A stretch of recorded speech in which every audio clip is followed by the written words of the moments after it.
আছে কি অস্ত্র উদ্ধার করেছেন তারা?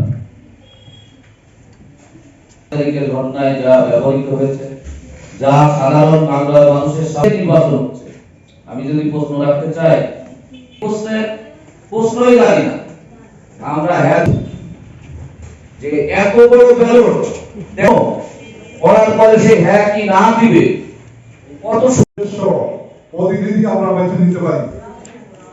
ইতিমধ্যে আমরা এ ব্যাপারে আমরা যে সমস্ত মুক্তিযোদ্ধাদের পক্ষ থেকে আমরা যে সমস্ত মিটিং করেছি সে জায়গায় আমরা বলছি যে আমরা নিজেরা ভোট কেন্দ্রে যাব, আমাদের পরিবার পরিজন এবং পাড়াপড়শি সবাই ভোট কেন্দ্রে যাবে এবং তারা তাদের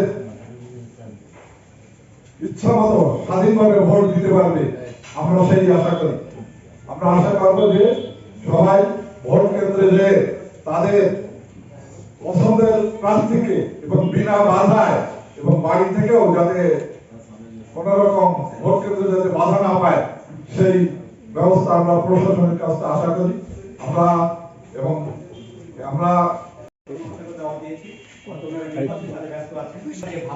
কিন্তু সারা বাংলাদেশ আমরা 64 জেলাতেই সারা বাংলাদেশের নাগরিকদের যে মতামত, নাগরিকদের এই আহ্বানের জন্য আয়োজক হিসেবে দায়িত্ব পালন প্রভাবী মতামত দিবে যে আমাদের বাঁকুড়া জেলা। তো ধন্যবাদ সকলকে আমার কথা শোনার জন্য এবং আয়োজকদের ধন্যবাদ আমাকে কথা বলার সুযোগ দেওয়ার জন্য।